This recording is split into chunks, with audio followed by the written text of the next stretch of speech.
श्रावण मास शुक्ल पक्ष की पुत्रदा एकादशी का महात्म्य। युधिष्ठिर ने पूछा, मधुसूदन, श्रावण के शुक्ल पक्ष में किस नाम की एकादशी होती है? कृपया मेरे सामने उसका वर्णन कीजिए। भगवान श्री कृष्ण बोले, राजन, प्राचीन काल की बात है। द्वापर युग के प्रारंभ का समय था। माहिष्मतिपुर में राजा महीजित अपने राज्य का पालन करते थे, किंतु उन्हें कोई पुत्र नहीं था। इसलिए वह राज्य उन्हें सुखदायक नहीं प्रतीत होता था। अपनी अवस्था अधिक देख राजा को बड़ी चिंता हुई। उन्होंने प्रजा वर्ग में बैठकर इस प्रकार कहा, प्रजाजनों, इस जन्म में मुझे कोई पातक नहीं हुआ।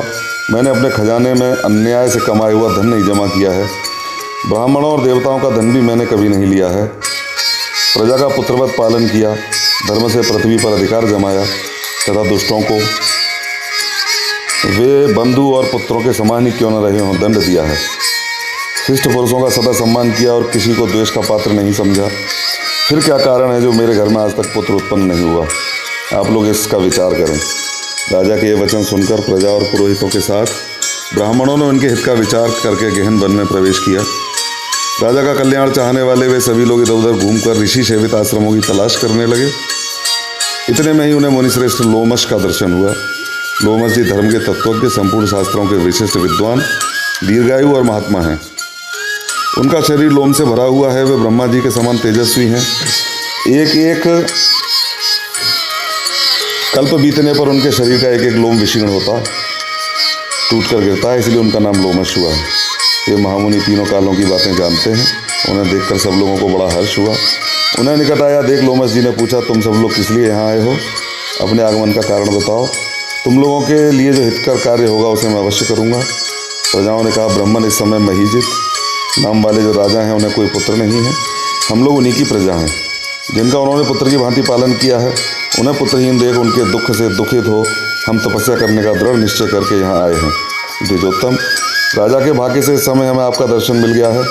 महापुरुषों के दर्शन से ही मनुष्यों के सर्व कार्य सिद्ध हो जाते हैं। मुने, अब हमें इस उपाय का उपदेश कीजिए जिससे राजा को पुत्र की प्राप्ति हो। उनकी बात सुनकर महर्षि लोमश 2 घड़ी तक ध्यानमग्न हो गए। तत्पश्चात राजा के प्राचीन जन्म का वृत्तांत जानकर उन्होंने कहा, प्रजावृंद सुनो, राजा महीजित पूर्व जन्म में मनुष्यों को चूसने वाला धनहीन वैश्य था। वह वैश्य गांव गांव घूमकर व्यापार किया करता था। एक दिन जेठ के शुक्ल पक्ष में 10वीं तिथि को जब दोपहर का सूर्य तप रहा था, वह गांव की सीमा में एक जलाशय पर पहुंचा। पानी से भरी हुई बावली देखकर वैश्य ने वहां जल पीने का विचार किया। इतने में ही वहां बछड़े के साथ एक गौ भी आ पहुंची। वह प्यास से व्याकुल और ताप से पीड़ित थी, अतः बावली में जाकर जल पीने लगी। वैश्य ने पानी पीती हुई गाय को हाँक कर दूर हटा दिया और स्वयं पानी पिया। उसी पाप कर्म के कारण राजा इस समय पुत्रहीन हुए हैं। किसी जन्म के पुण्य से इन्हें अकंटक राज्य की प्राप्ति हुई है। प्रजाओं ने कहा, मुने, पुराण में सुना जाता है कि प्रायश्चित रूप पुण्य से पाप नष्ट हो जाता है। अतः पुण्य का उपदेश कीजिए जिससे उस पाप का नाश हो जाए। लोमश जी बोले, प्रजाजनों, श्रावण मास के शुक्ल पक्ष में जो एकादशी होती है वह पुत्रदा के नाम से विख्यात है। वह मनोवांछित फल प्रदान करने वाली है। तुम लोग उसी का व्रत करो।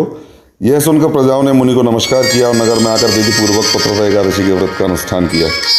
उन्होंने विधि पूर्वक जागरण भी किया और उसका निर्मल पुण्य राजा को दे दिया। तत्पश्चात रानी ने गर्भ धारण किया और प्रसव का समय आने पर बलवान पुत्र को जन्म दिया। इसका महात्म्य सुनकर मनुष्य पाप से मुक्त हो जाता है तथा इहलोक में सुख पाकर परलोक में स्वर्गीय गति को प्राप्त होता है। ये थी आज की पुत्रदा एकादशी व्रत कथा।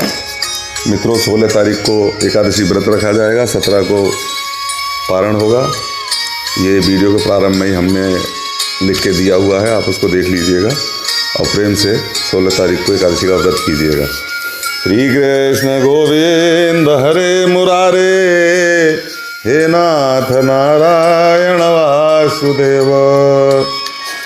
श्री कृष्ण गोविंद हरे मुरारे, हे नाथ नारायण वासुदेव। श्री कृष्ण गोविंद हरे मुरारे, हे नाथ नारायण वासुदेव। श्रीमन्नारायण श्री हरि।